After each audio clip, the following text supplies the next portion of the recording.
Welcome. You're listening to the season 5 of the Young Changemakers podcast. This is a Global Changemakers production. If you would like to know more about the programs and the resources available for you, go check global-changemakers.net.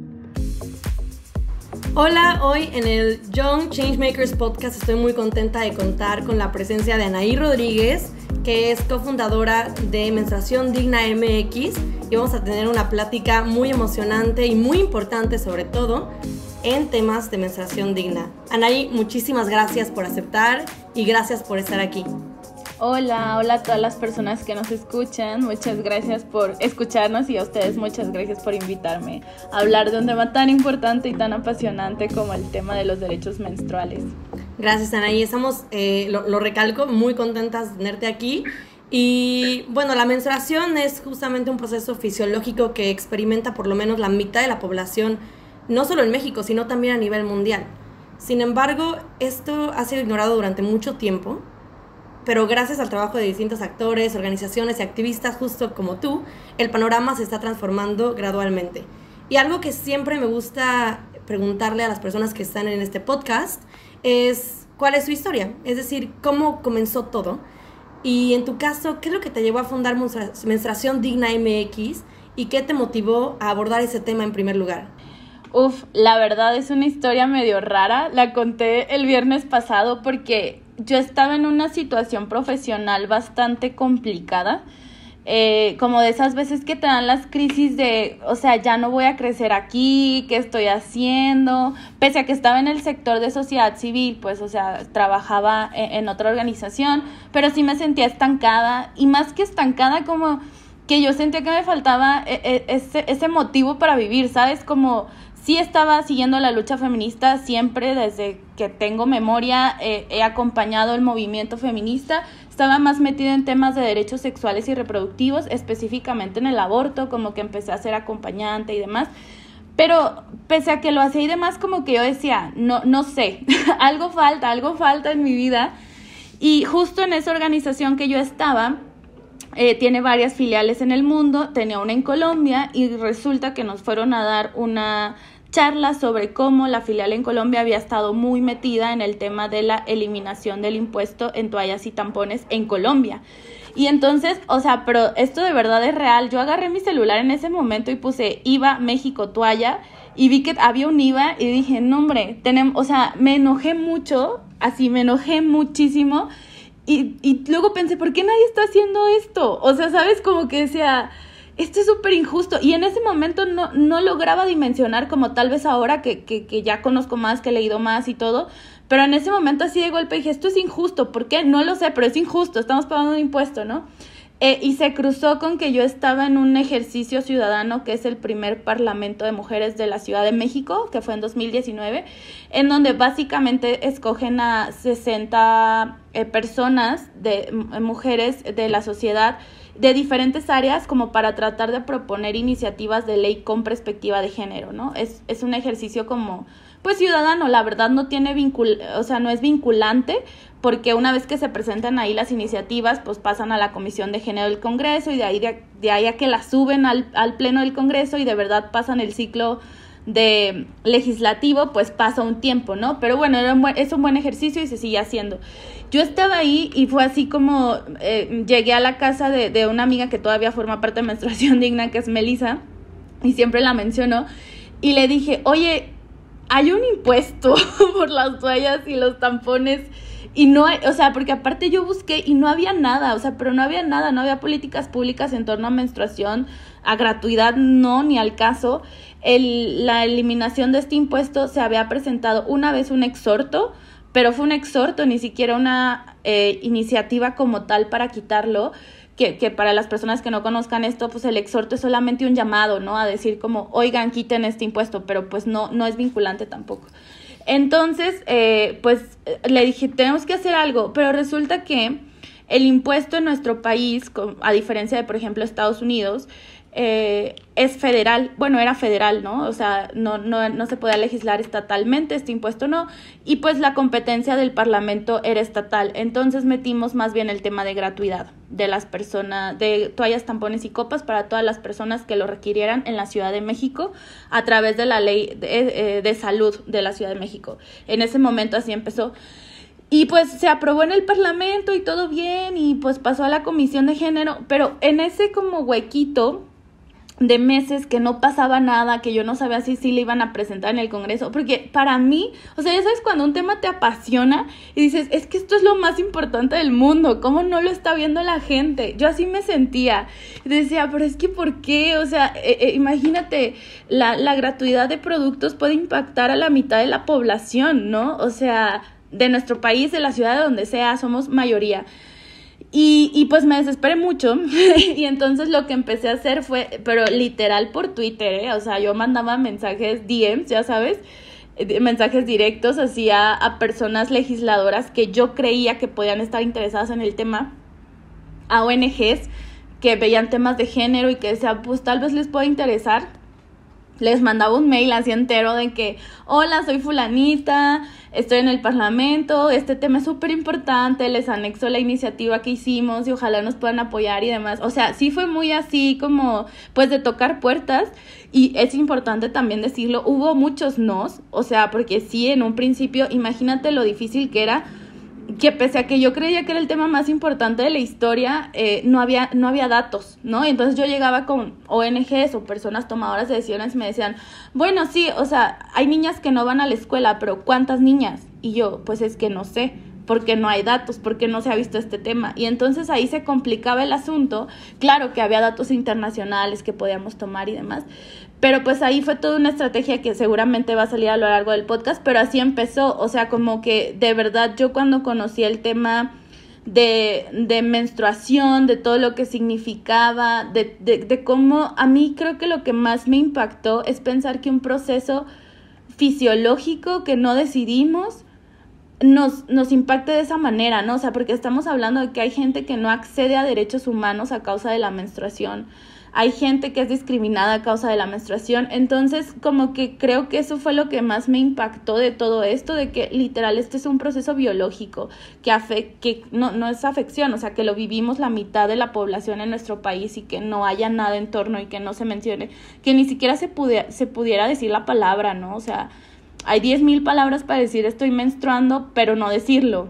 Entonces, así empecé como que fue, siempre digo como que fue mi rayito de luz en mi crisis de los 20, de decir, ¿qué estoy haciendo de mi vida? Y me aferré muchísimo porque, te digo, hubo muchos hubo nos de organizaciones que yo dije, es que si se suma esta organización, ya la hicimos, ¿no? Porque es una organización muy grandota o lo que sea.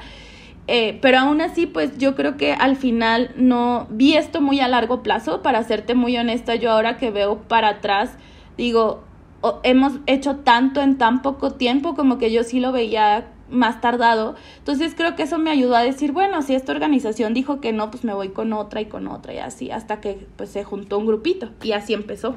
Oh, no, la verdad es que increíble, y como dijiste, fue como tu rayito de luz en la crisis de los 20, pero qué buen rayito de luz, porque literalmente ha iluminado, ha dado luz al tema, algo muy importante, desde tocar puertas, el hecho de que no había datos, y ahora también tengo entendido que la organización ha apoyado a hacer encuestas, ha liderado encuestas para el tema, entonces es algo muy importante, y qué bueno que hubo esta chispa en ti, y que no te sentaste a esperar a ver qué pasaba, sino que te metiste a Twitter y contactaste a otras organizaciones. Creo que es algo muy importante que pues justamente te llevó a alcanzar lo que has alcanzado y lo que ha significado también para el país. Temas como el IVA es fundamental, y vamos a hablar de esto un poquito más adelante aquí en el podcast. Pero antes de hablar de ello, creo que hay que dejar claros los términos, y justamente el nombre de tu organización es Menstruación Digna. ¿Qué significa exactamente tener una menstruación digna, y cuáles son los elementos clave que deben de estar presentes para garantizarla?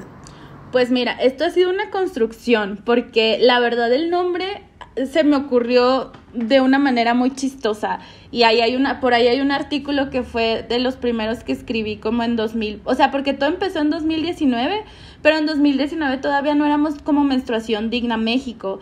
Ahí estábamos como todavía formando el grupito y hasta 2020 ya nos empezamos a llamar así. Nuestro nombre tiene un hashtag al principio justamente porque nos agarró la pandemia y fue como, esto se tiene que mover en redes y pues más fácil por un hashtag, ¿no?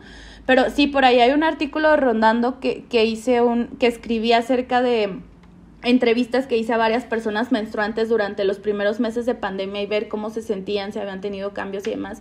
Y como poner sobre la mesa el tema de también la comodidad, que ahora que lo veo digo, wow, en ese momento no hablábamos de licencias menstruales, ahora hablamos de licencias menstruales, pero lo que significaba, para empezar, no desplazarte al lugar del trabajo, ¿no? O sea, poder vivir tu menstruación en tu hogar y tener todo a la mano. Entonces ahí se me ocurrió el nombre, pero ha sido una construcción muy bonita porque para nosotras menstruación digna en sí significa tener tanto la educación adecuada, o sea, porque en nuestro país, en México, los libros de texto gratuitos, revisen Ciencias Naturales, quinto de primaria, y son 5 párrafos, o sea, es nada, y súper estigmatizante. Te dicen que la sangre es un desecho, que te tienes que bañar, lo asocian mucho a la reproducción, ¿no? ¿Qué días puedes quedar embarazada? Cuando pues no necesariamente se tienen que asociar a eso. Y te dice que va a haber dolor, que va a haber cólicos, ¿no? Es todo. Y si es que te lo dan, ¿no? Porque a veces he tenido la oportunidad de trabajar con personal docente y es como de, pues no, o sea, no nos saltamos ese tema, ¿no? Porque no era obligatorio. Entonces, es hablar de educación de calidad y objetiva y a la mano y sabes, como la palabra no es amigable, pero adecuada para las edades, o sea, que hablen en un lenguaje que sea entendible para ciertas edades. También cuando hablamos de menstruación digna, de baños, de la infraestructura adecuada, de que haya agua, de que haya papel, de que haya un excusado, de que haya también un bote de basura, que haya gestión de residuos. Y ya cuando pedimos mucho es como que haya un lavamanos adentro de donde está el excusado para las personas que se gestionan con copa, un seguro en la puerta, o sea, cosas así que de verdad tienen que ver con la menstruación digna. Y el último componente que también ahí ponemos es el tema sobre todo del acceso a los productos y del acceso a los productos de gestión menstrual como toallas, tampones, copas, etcétera. Pero no solo que los puedas comprar, sino que tengas el poder adquisitivo para comprarlos, sino también los puntos de venta y el alcance. Por ejemplo, el disco menstrual, ¿no? No todas las personas lo conocen, no todas las personas saben dónde lo venden, es difícil conseguirlo, las esponjas, y luego también los precios a veces son muy elevados, etcétera, etcétera. Entonces, como ese acceso seguro y adecuado para todas las personas. Y ya el tema cultural también, ¿no? O sea, como eliminar todo el estigma y el tabú de la menstruación. Esto se fue construyendo durante todos estos años, como que al principio solo hablábamos de tener el producto, de tener la infraestructura y la educación, pero después llegó todo el tema, pues, del estigma y el tabú que también debe ser eliminado. Entonces, todo eso es tener una menstruación digna, es enorme, pero es importante. Sí, no, todo es muy importante y si lo pudiera tratar de resumir, que es muy complicado, ¿no? Porque pues es un tema muy complejo, pues es justamente eliminar el estigma, el tener acceso a los productos, acceso que sea en términos económicos también, o sea, que sea asequible, infraestructura adecuada y educación de calidad. Y creo que ahí mencionas también un tema muy importante, que es justo cómo es que aunque está en los libros, está de manera muy limitada, 5 párrafos o menos, y el hecho de que algunas personas se salten el tema. O sea, yo tratando de recordar mi propia experiencia, yo no me acuerdo que me hayan hablado de ese tema en absoluto en la primaria o en la secundaria. Tal vez lo hicieron, pero fue tan rápido que ni siquiera dejó una marca en mi memoria en absoluto, ¿no? Entonces, bueno, qué importante es esto, que se haga mucho más énfasis en el tema y que se profundice más. Y bueno, algo que notamos también es que la menstruación se justamente invisibiliza, ¿no? Y sí, en los libros de texto, Como mencionabas al principio, hasta ni siquiera se puede usar la palabra menstruación. Se dice que viene Andrés. ¿Sabes qué? A mí me voló la cabeza. Previamente al podcast estábamos hablando de nuestras maestrías en otros países. Y yo cuando estaba haciendo mi maestría en otro país conocí a una chica argentina que me decía que un día me dijo, estoy indispuesta. Y yo dije, pues no, o sea, estará enferma. Y yo, ¿qué te pasó? O sea, ¿estás enferma? ¿Necesitas algo? No, es que estoy indispuesta. Y yo, ajá. Me dijo, estoy en mis días. Y yo, ¿cómo que indispuesta? Y me dijo, así se dice. Y yo, pero, o sea, ¿te imaginas el poder de la palabra decir estoy indispuesta porque estoy menstruando? ¿Indispuesta de qué? O sea, no sé. Esa palabra creo que ha sido la que más me ha abarcado de las que he conocido, de las 10,000 formas de mencionarla y no mencionarla, porque digo, wow, el lenguaje también es muy poderoso, ¿no? Y cómo se ha tratado de silenciar y de que se quede en lo íntimo y demás. O sea, yo siempre pongo el ejemplo ahorita que dices del silencio, de cuando vamos a los baños públicos, que cuando yo ya no uso, pero en su momento claro que usé toallas, o si usan tampones, que abres la toalla del tampón y tratas de hacer el menor ruido posible para que nadie se entere que lo estás abriendo, y digo, pero todas las personas del baño saben qué onda, pues, o sea, no debería de ser como un tema para nosotras, incluso que menstruamos, pero hasta ese nivel llega el silencio, ¿no? De toda esta visión androcéntrica, patriarcal y demás, que logró silenciar una parte que nos acompaña durante 4 décadas de nuestra vida, aún entre nosotras mismas. O sea, está muy fuerte. Sí, y la verdad es que es algo que está en tu subconsciente. O sea, por ejemplo, el hecho de que tengas que esconder la envoltura de la toalla también es algo que ¿por qué no? O sea, porque tienes que esconderlo en primer lugar. Una práctica de la que he escuchado es que, bueno, pues tienes que envolverla en papel de baño para que no se vea, ¿no? Y como que nadie tenga idea de qué pasó ni qué está sucediendo. Y retomando muy rápido, porque estábamos justo hablando de las diferencias culturales, ¿no? Nada más para el contexto de quienes nos están escuchando, tanto Anaí como yo tuvimos la oportunidad de estudiar en el extranjero nuestro máster, y estábamos hablando de temas involucrados con los cambios culturales. Y hablando de menstruación, un día me tocó ver que una amiga, pues, o sea, necesitaba una toalla, pero aquí no hubo palabras, aquí no hubo nada de términos que llamaron mi atención, como indispuesta o algo parecido, pero fue solamente el comportamiento no verbal que me llamó mucho la atención. Estábamos de viaje, ya teníamos nuestras maletas y la necesitaba, pero estaba en su maleta de viaje, y la manera en la que sacó la toalla de su maleta de viaje fue como si hubiera ahí un diamante muy preciado que tenía que esconder. O sea, me estresé. Abrió la maleta, la sacó rapidísimo y se fue corriendo al baño. Entonces yo, no sé, la verdad me impactó mucho porque no tenía nada que esconder, pero le dio muchísima pena que cualquier persona en el lugar donde estábamos pues viera lo que iba a sacar de su maleta. Y para mí ese ha sido uno de los shocks pues culturales que tuve, que si bien no fue en términos de lenguaje, me quedé pensando, es que no tienes que esconder nada, no tienes por qué preocuparte de que te vean que estás sacando una toalla, es algo normal. Pero bueno, nada más para retomar eso que también me llamó la atención, y obviamente es muy decepcionante, ¿no? Bastante. No, y además, o sea, también yo a veces lo veo en los lugares de trabajo, que compartes espacios con personas que no menstruan y pasa lo mismo, ¿no? Es como tienes la bolsita específica como para llevarte al baño cuando están los productos de gestión menstrual, o lo envuelves en papel y agarras como el papel, y así como es un tema muy de que nadie se dé cuenta que estoy menstruando, pero al final todo el mundo sabe qué pasa, no sé, está como muy, muy raro. Y también pues es todo el estigma y el tabú que se carga, ¿no? Que eso también genera mucho estrés en los lugares de trabajo, pero bueno, ese es otro tema. Claro, sí. De hecho, más adelante igual vamos a profundizar en algunos tabús, en temas vinculados con la educación para hacer estos cambios culturales. Pero, bueno, habiendo establecido qué es una menstruación digna, me gustaría profundizar en el tema de México, ¿no? Justo en la introducción estábamos hablando de México, de algunas iniciativas, y me gustaría profundizar en el tema de el estado actual de acceso a productos de gestión femenina asequibles en México.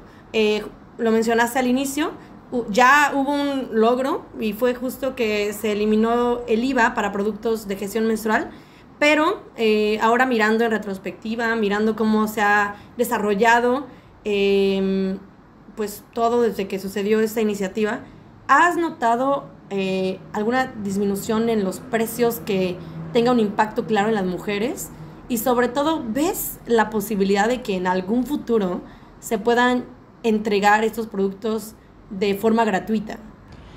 Sí, mira, primero te contesto lo del IVA, porque ha habido también mucha discusión que si había o no disminución del precio, bla, bla, bla. Antes Profeco tenía una página que era específicamente para seguir el precio de los productos de gestión menstrual, y antes de empezar el podcast me metí como para ver eso y ya no está disponible. No sé si es como solo porque se les cayó la página ahora o ya no está disponible para siempre, pero pues aparece no disponible. Lo que sí sé es que se han hecho estudios. A ver, hay que tener súper claro que hay una inflación en México bastante, o sea, este año hubo bastante fuerte, el año pasado igual. Entonces, hay en especial un estudio que hizo Raimundo Campos, si no me equivoco el nombre, en donde él hace como esta comparativa y dice que en efecto sí hubo una disminución, si lo podemos comparar con el precio al que estaba allá hace como estas cosas económicas y le supiéramos el IVA, ¿no? Y quitando la inflación y demás. Entonces sí hubo una disminución alrededor del 13%, o sea, se quitó el 16% del IVA, entonces no está tan lejano a la disminución que hubiera, más bien que hay y que hubiera habido si no se hubiera quitado el IVA. O sea, sí hay, ¿no? Una disminución, eso sí está claro, si no los productos ahorita serían más caros. Solo se hizo en toallas, tampones y copas, eso hay que aclararlo, todo lo demás no entró y demás. El tema de la gratuidad, sí, nosotras también, o sea, algo que no comenté de Menstruación Digna al principio es cómo nos más bien cómo nos organizamos, ¿no? Porque 2020 fue una locura y yo le llamo la operación pulpo, porque literal éramos como muchas manitas trabajando y sí estábamos viendo lo de la eliminación del IVA, pero también estábamos viendo gratuidad en los estados, pero también estábamos viendo el tema de investigación porque queríamos tener datos. Esos eran como nuestros primeros 3 ejes rectores, ¿no? Después se metió el tema de educación menstrual y demás. Pero al principio solo eran esos 3. Y algo importante decir, y que para las personas que nos escuchan que tal vez quieran empezar algún movimiento, además, es que creo que algo bueno que tuvo Menstruación Digna es que supo ver dónde había necesidad de estar. Porque, a ver, yo no te voy a decir que Menstruación Digna México vino a hablar de menstruación por primera vez en la historia. No. Obviamente ya había educadoras menstruales que estaban trabajando desde hace mucho, había organizaciones que regalaban producto a personas privadas de su libertad, a personas en situación de calle, a comunidades indígenas y demás, ¿no? Cuando digo productos, toallas, tampones y copas. Entonces, eso ya estaba cubierto. Lo que yo sí creo que Menstruación Digna México hizo fue poner el tema en la agenda pública, es decir, nosotras notamos que había una necesidad de hacer incidencia legislativa y política pública. O sea, como que sí está bien, yo no tengo nada en contra de las donaciones, es más, que se sigan donando, pero hay que saber que las donaciones no son infinitas, ¿no? Entonces, esto se tiene que cubrir el Estado y por eso es importante hablar de eso. El Estado es garante de derechos humanos y como tal, la menstruación está siendo un obstáculo a acceso a derechos como la educación, el trabajo, la salud. Y por eso el Estado tiene que tomar parte en esto. O sea, es así de claro, ¿no? Entonces encontramos que hacía falta como esta parte de incidencia y ahí fue donde empezamos a hacer el tema de, ok, vamos a dedicar nuestra vida, alma y corazón a que se dé la gratuidad de producto, se dé la eliminación del IVA y se generen datos. En el tema de la gratuidad, muy específicamente, ahí, y esa es otra cosa, ¿no? Que siempre digo, hay que saber ceder, ¿no? En el momento en que empezamos, hace ya 5 años, 4 o 5 años, 2019, insisto, no había datos, no había nada, no había política pública, nadie había intentado esto, entonces era muy difícil llegar y decir, queremos que den gratuidad para todas las personas, porque somos millones y millones, y eso significa millones y millones de pesos. Entonces ahí, en una decisión muy estratégica, lo que hicimos fue pensar en, ok, hay que empezar por algo que sepamos dónde está, cuántas personas hay, y que podamos hacer una proyección de costos. Y lo más fácil fue escuelas. Vamos a pedir la gratuidad en las escuelas. En la educación básica obligatoria, que es hasta preparatoria, vamos a pedir que se dé ahí, porque sabemos en dónde están las escuelas, cuántas personas menstruantes hay, qué condiciones tienen y demás.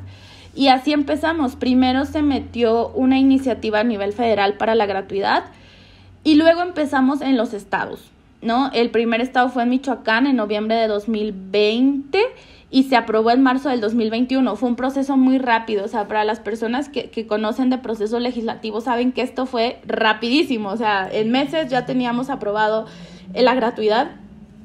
Entonces, Michoacán fue el primero y ahora ya van 11 estados en México que han aprobado este cambio, ¿no? De que se den productos gratuitos en las escuelas. 11 de 32 no suena mal. Sin embargo, ahora lo que nos está deteniendo en el tema de la gratuidad es el tema de la asignación de presupuesto, porque si bien una celebra cuando se aprueban estas leyes en los estados, pues ese es el paso 1 de 500. Entonces, es donde estamos ahorita trabadas. Actualmente solamente Michoacán y Jalisco, de los 11 estados, son los que ya tienen activo un programa de menstruación digna como tal en una política pública y que se está dando el producto a escuelas. Han empezado con pocas escuelas porque, claro, pues un piloto, ¿no? Y demás, pero este año han aumentado millones para el programa, entonces eso quiere decir que el programa va a ir avanzando, ¿no? Porque claramente, pues funciona, o sea, entonces así es como estamos en el tema de incidencia en políticas públicas. Vamos a empezar a trabajar con mujeres privadas de su libertad, pero más no en dar producto de gestión menstrual, porque eso ya lo hacen muchas organizaciones, sino más bien nos vamos a enfocar en el personal que trabaja en los centros de reinserción social para que tenga como claridad y conocimiento de por qué es importante respetar los derechos menstruales, ¿no? Como un tema más de concientización al personal, que eso tampoco se estaba haciendo, que fue una recomendación que se hizo de la Comisión de Derechos Humanos acá en México. Entonces vamos a empezar a trabajar con eso. Pero sí ha sido un proceso muy largo y como teníamos esa operación pulpo, creo que todo empezó a salir muy rapidito y luego ya se hizo lo que llamamos la ola roja, que es como, empezó Michoacán y luego salió tal estado y tal estado y tal estado y así se ha ido, ¿no? Y no ha parado, y que bueno, ojalá nunca pare, pero es como el panorama actual de México en temas de legislación. Perfecto, muchas gracias por compartir, y sinceramente 11 de 32 no está nada mal, ¿no? Especialmente considerando que, como hiciste énfasis al inicio, hace algunos años, no había nada, no había ni información al respecto, no había leyes, entonces definitivamente todo va paso a paso. Y también recalcar que tienes nombres increíbles como la Ola Roja y la Operación Pulpo. Creo que esa es justo la motivación y energía que necesitamos para abordar estos temas. Sí, ¿no? Es algo también muy, muy importante, ¿no? Ponerlo en la agenda pública, y creo que también utilizar este tipo de nombres es muy útil para que se quede en la mente de las personas. Entonces, muy, muy bien. Y otra iniciativa que es muy importante es la de la licencia menstrual, pero puede ser que algunas personas que nos están escuchando no hayan tenido conocimiento sobre qué es y en qué consiste. ¿Crees que nos puedas explicar qué es una licencia menstrual? Y también que nos puedas hablar del panorama en México. ¿Cómo vamos rumbo a una licencia menstrual a nivel federal? Una licencia menstrual a nivel federal solamente está cañona, está muy fuerte, como decimos. Bueno, primero, ¿qué son las licencias menstruales? Las licencias menstruales son como permisos que se otorgan a personas que menstruan, que tienen síntomas relacionados a la menstruación que les impiden o les dificultan más ir al lugar de trabajo, ¿no? Por así decirlo. A mí me gusta llamarle síntomas y no como enfermedades o incapacidad y nada de eso, porque al final sí son síntomas de un proceso fisiológico, ¿no? Tal cual. A lo mejor, y sí son cólicos más fuertes, hay alguna sintomatología que, como la endometriosis y demás, que pues ya tiene como todo pues, ¿cómo decir? Como su nombre y su estudio y demás. Pero las licencias menstruales lo que permiten es eso, ¿no? Tener como ciertos días o un día al mes cuando estás en tu periodo. ¿Cómo funcionan? De diferentes maneras. Hay N cantidad de maneras de implementarla. Uno es con goce de sueldo, ¿no? Que sea un día o más de un día, dependiendo. Ahorita hablo del caso de México. Hay otro que es el tema como un banco de horas. Esto en España, en algunas regiones de España se implementó así, es decir que pues si tú faltabas, ponle un día, son tus 8 horas y tú las tenías que reponer en el siguiente mes, ¿no? O sea, llegabas más temprano, te ibas más tarde o demás. Y el otro pues es trabajar desde casa, ¿no? Pero pues eso ya sabemos que no todos los sectores pueden trabajar desde casa y demás. Entonces eso es como, digamos, algunas de las maneras de poner la licencia menstrual. En nuestro país solamente hay 2 estados que lo han legislado, que es Colima y Morelos, si no me equivoco. Estaba checando si era Morelos o Hidalgo, siempre se me confunden. Pero son 2 estados y que además solamente lo pusieron para personas trabajadoras del gobierno del estado, o sea, una población muy específica, muy concentrada. ¿Por qué? Está bien por una razón, porque primero hay que ver cómo funcionan. En muchos países ya se han implementado estas medidas y hay varias cosas. La primera es que no todas las personas toman el derecho a faltar. O sea, las personas que menstruan no se sienten con la comodidad o libertad de poder faltar al trabajo a causa de la menstruación porque tienen miedo a ser discriminadas, a que las vean como débiles, a que se les baje el sueldo, a que sea pues un impedimento, ¿no? En la vida profesional, a que sean despedidas y demás. Entonces, eso por un lado, o sea, como el miedo a que el mismo sistema no esté listo para que pueda poner los permisos menstruales o licencias menstruales, como les llamen. Y luego por el otro viene el tema del sector privado, ¿no? De que hay como mucho temor de que pues van a contratar a menos mujeres, porque luego creen que todas las mujeres menstruamos el mismo día y que van a faltar 300 en un día, ¿no? Cuando no es así. Entonces como que no ha habido como esa conciencia todavía de qué implica tener los permisos menstruales. Y por el otro lado está el tema de cómo se accede a los permisos, porque, por ejemplo, en la Ciudad de México lanzó un exhorto al gobierno federal para que legislara la Ley Federal del Trabajo en torno a esto, pero ahí era súper específico de que tenía que haber un comprobante médico del personal de ginecología para que pudieras tomar estos permisos menstruales y además tenía vigencia de 1 año. Las consultas ginecológicas acá en México son carísimas, ¿no? Y el acceso a la salud de las mujeres, a la salud pública, en nuestro país, según datos del Coneval, solo es del 40% de la población de mujeres que tiene acceso al IMSS, ISSSTE o Pemex. Todas las demás no.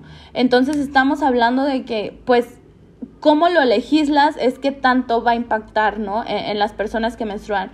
Y lo último, pero no menos importante, sobre todo en el contexto mexicano, es que pues hay mucha población que está en condiciones no formales de trabajo, que ni siquiera están con condiciones laborales buenas, ¿no? Están en precarización, entonces en lo que se conoce como el sector informal. ¿Cómo garantizar que a esas personas también les llegue este derecho? Por eso, o sea, nosotras celebramos mucho que se haya decidido cómo empezar con este público objetivo muy específico de personas trabajadoras del Estado para ver cómo funciona. Siempre decimos que esto tiene que ir acompañado de mucha concientización, de información y también de ser conscientes las personas que menstruamos de que hay dolores que de verdad no te permiten levantarte de la cama y que no está mal y que no te hace menos inteligente y no te hace más débil, ni mucho menos. De hecho, en la primera encuesta de gestión menstrual que hicimos junto con ECITI Latinoamérica y UNICEF, nos dio que el 68% de la población en México que menstrua tiene alguna molestia durante el periodo menstrual y el 20% ha llegado a faltar al trabajo a causa de la menstruación. Entonces sí hay por qué legislar esto, por supuesto, pero también hay que ver como todo lo demás, ¿no? Que está sobre la mesa, que no es solamente aprobar la ley y ya, sino como garantizar el acceso al derecho, que ahí es donde viene lo complicado. No, definitivamente sí es todavía un tema pendiente, como bien mencionas, a nivel federal sobre todo. Pero lo que rescato es que hay muchas iniciativas, no tenemos que casarnos con una sola idea, hay diferentes opciones También me llamó mucho la atención el banco de horas en España, por ejemplo. Entonces, hay opciones, hay variedad y creo que de ahí podemos partir para impulsar cambios en los diferentes estados, ¿no? Entonces, creo que sí es una agenda pendiente, pero hay muchas oportunidades vigentes. Y moviéndonos un poco hacia el tema de la educación, me gustaría preguntarte sobre justamente una encuesta que encabezó Menstruación Digna, en la que se reveló que 7 de cada 10 adolescentes tenían poca o ninguna información cuando les llegó su primer periodo. Y bueno, para lograr cambios a nivel federal y a nivel incluso personal, incluso a nivel de la unidad de tu familia, ¿cuáles son estrategias clave que tenemos que considerar para cambiar esta falta de conocimiento y comenzar a brindar una educación menstrual integral? Uy, pues mira, creo lo principal, y a mí ya me viene resonando desde hace ya varios años que llevamos en esto, es hablarlo de una manera muy objetiva y a toda la población. O sea, porque a mí me pasó, no sé si a ti te pasó o a las personas que nos están escuchando, que cuando me hablaron de menstruación en la primaria, era como, bueno, vamos a hablar de menstruación, sálganse los niños, vamos a hablar solo con las niñas y les vamos a dar una charla de 15, 20 minutos y se acabó. Esto te estoy hablando de hace muchos años que yo estaba en primaria, pero el año pasado, o sea, en pleno 2022, fuimos a un estado, a una primaria, a dar un taller de educación menstrual y también fue separación. Ya llegamos y ya estaban separados los niños de las niñas, ¿no? Entonces, creo que parte de lo que salió en esta encuesta nacional, que se pueden meter, los datos son libres, así pongan la encuesta. Primera encuesta nacional de gestión menstrual en México, los va a llevar al sitio de SITI Latinoamérica y ahí está, es descargable y demás. Además está también para que lo trabajen en código, para las personas que son más dateras.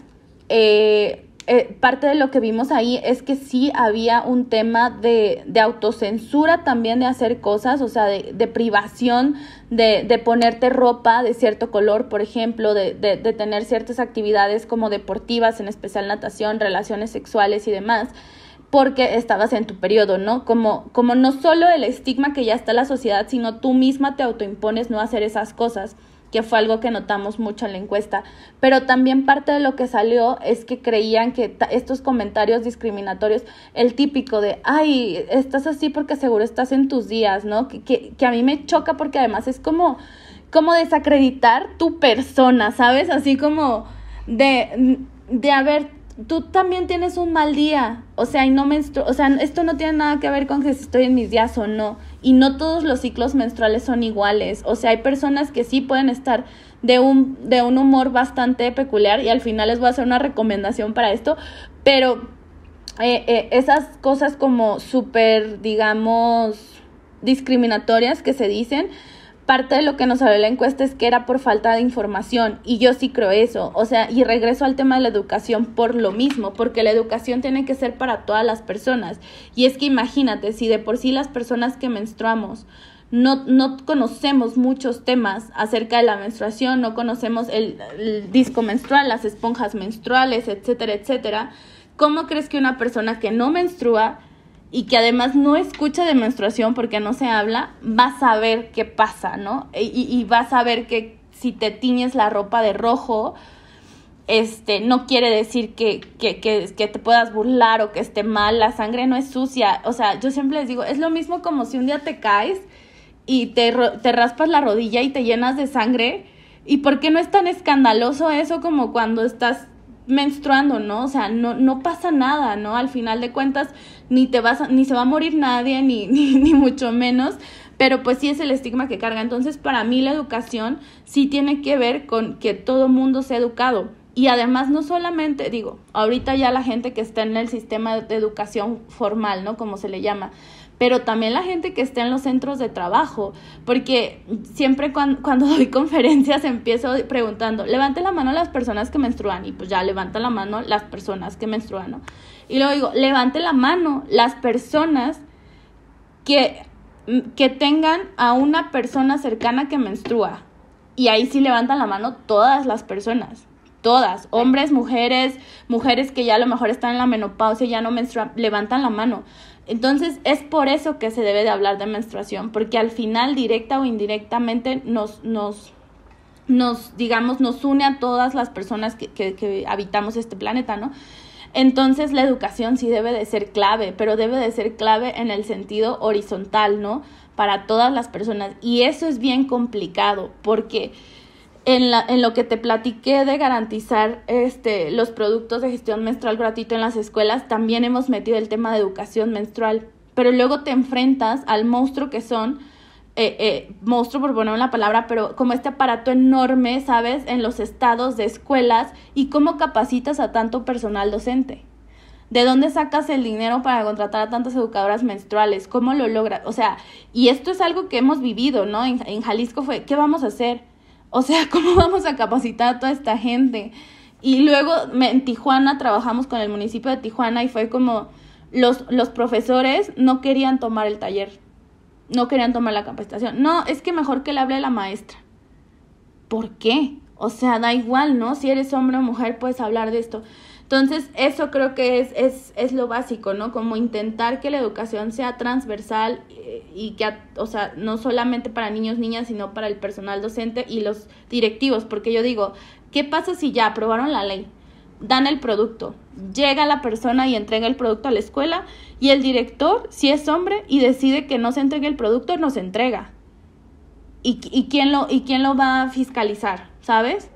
O sea, esas cosas, o si los padres de familia deciden, no, aquí no se va a hablar de menstruación. El año pasado hicimos un proyecto de masculinidades y menstruación, en donde solamente era taller con hombres, cis, o sea, personas que no menstruaran específicamente, y la verdad fueron talleres muy interesantes, o sea, que nos preguntaban desde lo más básico de lo más básico que se pueden imaginar, hasta estaban, de repente había diferentes edades, ¿no? Pero sí, como de cómo se pone una toalla o cómo se usa un tampón o bla, bla, bla. Entonces, bueno, esos espacios hacen falta, ¿no? Para que también pregunten.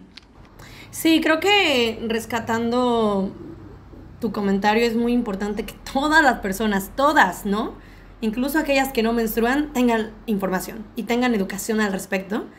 Y bueno, mencionabas también que a veces es muy complicado educar a todas las personas, y aquí me gustaría también hacer un breve tipo de comercial, porque en Global Changemakers de hecho tenemos un curso gratuito que está accesible en español, en inglés, para todas las personas, sobre menstruación, salud sexual y reproductiva. Entonces, así como lo tenemos en Global Changemakers, que cualquier persona lo puede tomar, sé que muchas organizaciones en México también están impulsando talleres, justo como lo has estado haciendo tú, y ponerlo sobre la mesa, ¿no? Que para quien nos esté escuchando sepa que obtener educación e información al respecto ya no es tan complicado como era antes, ¿no? Que hasta buscar sobre el tema tal vez había un tabú, ¿no?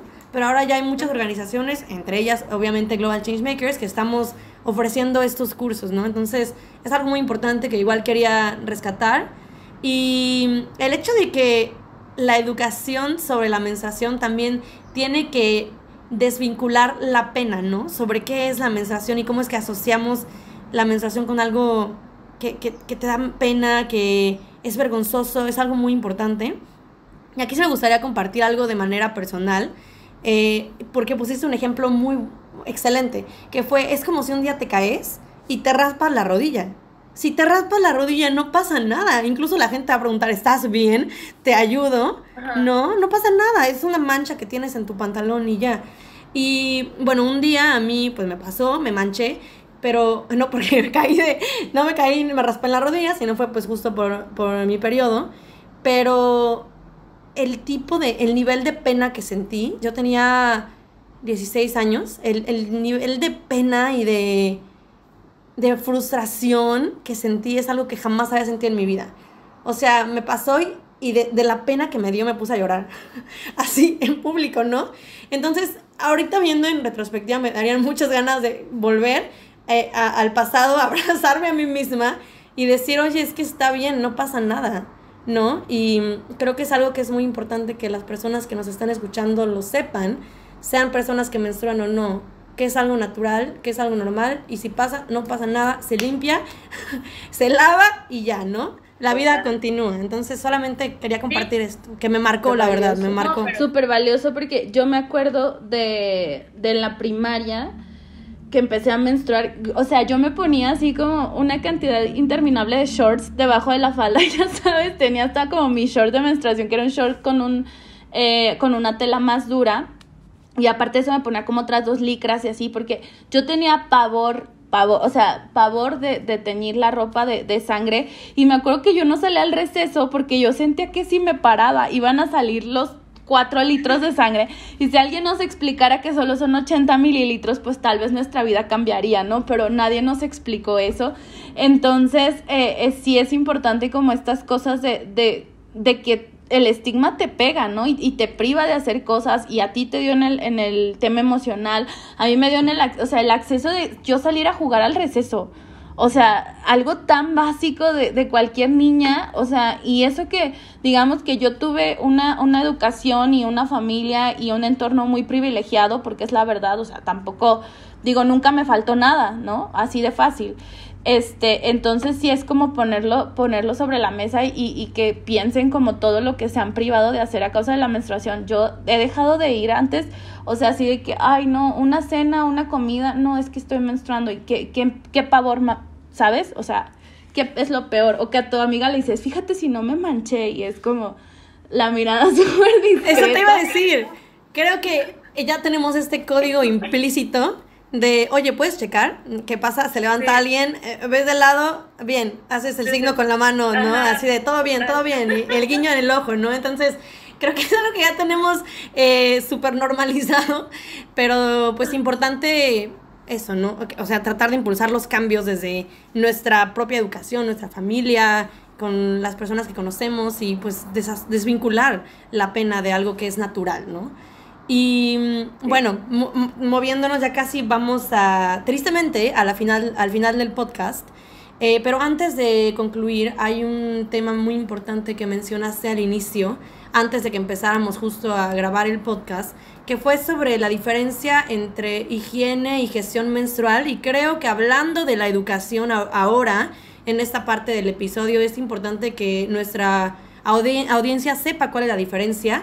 ¿Crees que nos puedas hablar un poco más sobre qué es la higiene, qué es la gestión menstrual y por qué se utiliza gestión menstrual en lugar de higiene menstrual? Sí, bueno, nosotras desde Menstruación Digna como que tratamos de poner mucho el tema del lenguaje, ¿no? Y hablamos de gestión. Yo le comentaba aquí a Megan que era parte de que la gestión implica más que la higiene. O sea, la higiene es un componente importantísimo, no lo quiero negar. O sea, claramente las personas en situación de calle, las personas privadas de su libertad, que no tienen como esta posibilidad de tener un baño, por ejemplo, las mujeres privadas en situación de calle, un baño para cambiarse, o el acceso a los productos porque no tienen el dinero, porque tienen que elegir entre si comen ese día o si compran una caja de tampones, porque así es.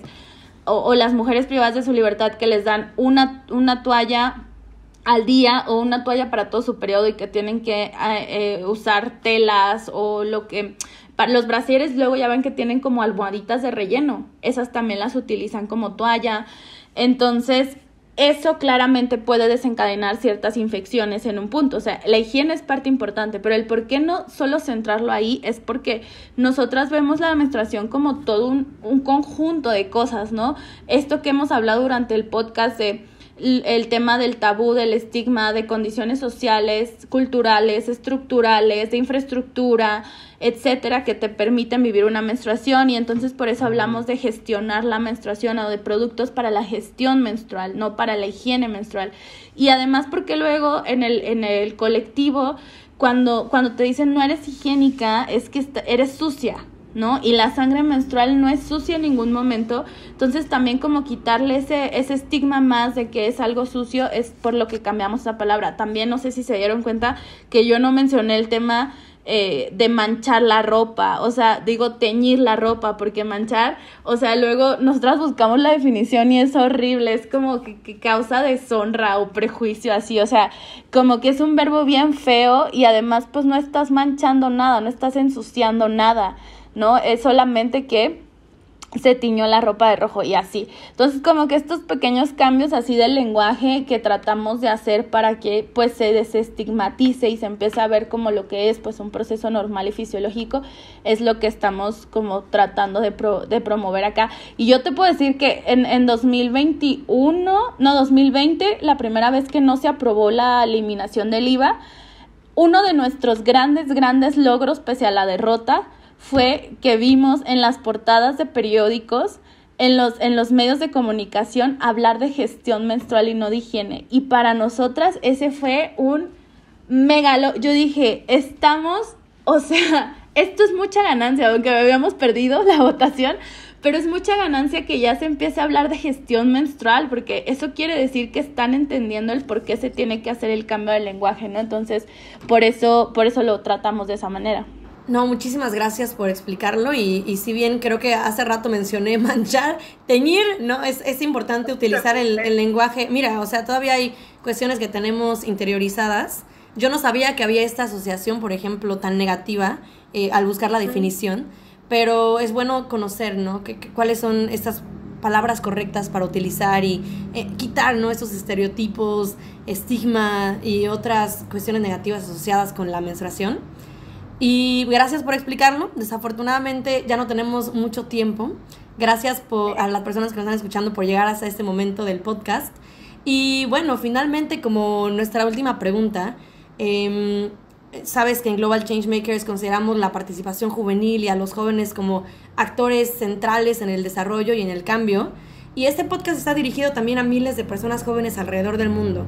Para las personas jóvenes que nos están escuchando, ya les has dado muchos consejos alrededor de este episodio. ¿Hay algún consejo final que te gustaría compartir con ellas y con ellos para promover la meta de una menstruación digna en su sociedad? Sí, bueno, lo primero es como para recapitular que hagan ruido, ¿no? No solamente, o sea, que vayan a un baño público y que abran su toalla normal, su tampón normal, no pasa nada, que mencionen la palabra menstruación y que lo intenten. Y a ver, o sea, ahorita tú me dijiste, digo, ay, yo sí mencioné la palabra manchar. Yo llevo años en esto y a veces también digo, estoy en mis días, no pasa nada. O sea, es como esta deconstrucción tarda y no es un proceso lineal, ¿no? Porque crecimos así, crecimos como con este lenguaje, entonces como que lo intenten, ¿no? Lo otro es que también intenten mucho hablar con personas, con sus amigas, con quien se sientan cómodas, su mamá, su papá, su hermano, su hermana, su tío, su primo, lo que sea, sobre menstruación, pero desde otra mirada, porque si yo les digo, métanse al chat de sus amigas, siempre hay un chat, y vean lo que hablan de menstruación, siempre es pura cosa negativa, de, ay, estoy en mis días, ay, ya me dio cólico, ay, me voy a ir a la playa y ya se me arruinó el viaje, así, negativo. Pues ahora, no sé, compartan este podcast, hablen de tal vez las cosas que aquí escucharon y que les resonaron, o sea, traten como hablarlo desde otro lugar, creo que eso es muy valioso. Hay algo que se llama calendario lunar o calendario menstrual que hay en la página de Instagram de Menstruación Digna, tenemos para que lo descarguen, que es un seguimiento que pueden hacer, resumido, es un seguimiento que se hace durante tu ciclo menstrual de cambios físicos y cambios emocionales, básico, ¿no? Hay calendarios que tienen más cosas, otros menos, pero bueno, ahí lo pueden ver, y es importante porque la información también es autoconocimiento y es poder. Si tú como persona te empiezas a checar tu ciclo menstrual, tú ya vas a saber qué días estás más sensible, qué días tienes más energía, qué días tienes menos energía, qué días estás más asertiva, qué días que no, y eso te ayuda, uno, a ti, a tomarte las cosas tal vez más calmada, o saber, o programar cosas. Yo que nado, ¿no? Yo una semana antes de mi periodo, o sea, tengo toda la energía de nadar, ¿no? Así yo ya voy a empezar a menstruar en breve. Entonces, esas cosas te hace a ti, pues, conocerte mejor, incluso si lo quieres compartir con tu pareja, pues también es importante que sepa, ¿no? Cómo estás y demás, y eso ayuda, o con tu familia, con quien quieras. Eso, y lo último, pero no menos importante, es algo que es la política del metro cuadrado, que le llamo yo, que viene como del tema, o sea, es un poco de la cadena de favores, pero no. El metro cuadrado es, ¿qué puedes hacer tú desde donde estás? O sea, yo no te estoy pidiendo que te unas a menstruación digna, que X y Y. No, tú como persona ahorita, si eres una persona estudiante, bueno, pues haz un trabajo acerca de menstruación, proyecta un documental acerca de menstruación, haz un conversatorio acerca de menstruación, no sé. haz algo que tenga que ver con menstruación o con el tema que te interese. Si eres una persona tomadora de decisiones, bueno, evalúa, ¿no? Yo cuando voy a veces a las secretarías de los estados les digo, ya checaron si todos los baños tienen un seguro en la puerta, si hay papel, si hay agua, etcétera. Si estás en el sector privado, pues pon licencias menstruales, pon producto gratuito. Si estás, no sé, en el tema del periodismo, haz alguna nota sobre menstruación y demás. O sea, ¿qué puedo hacer yo en este metro cuadrado que tengo que puede impactar en el tema? No solo en lo pueden usar para cualquier cosa, pero si lo hacen para menstruación, pues estaría muy chido, ¿no? Eso es como la recomendación que yo les daría, de que justamente a veces se piensan que para hacer grandes cambios tienes que hacer grandes acciones, pero la realidad es que tanto en el tema de menstruación sí es mucho necesitar hablarlo y verbalizarlo y concientizar a la gente, y eso no lo podemos hacer desde Menstruación Digna México. Eso tiene que ser de todas las personas, y por eso está ahí la política del metro cuadrado, pues para que nos ayuden a que pues todas tengamos una menstruación digna. Muchas gracias, Anaí. Entonces, hacer ruido, conocerse y seguir la política del metro cuadrado. Son consejos muy buenos y que le dejamos aquí a nuestra audiencia de personas que nos están escuchando. Anaí, otra vez, muchísimas gracias por compartir con nosotros sobre tu experiencia, sobre el panorama en México y sobre el rol de las personas jóvenes para hacer un cambio en este tema. De verdad, fue un placer tenerte en este episodio y esperamos que las personas que escucharon este podcast se vayan con conocimiento nuevo y con una perspectiva distinta. Muchísimas gracias, Anaí. Muchas gracias a ti y a todas las personas que nos escucharon. Síganos en redes sociales digna-mx en todos lados. Muchas gracias, Anaí. Y sí, sigan justamente a la organización y también a Global Changemakers, que tenemos este curso gratuito de menstruación, salud sexual y reproductiva. Muchas gracias.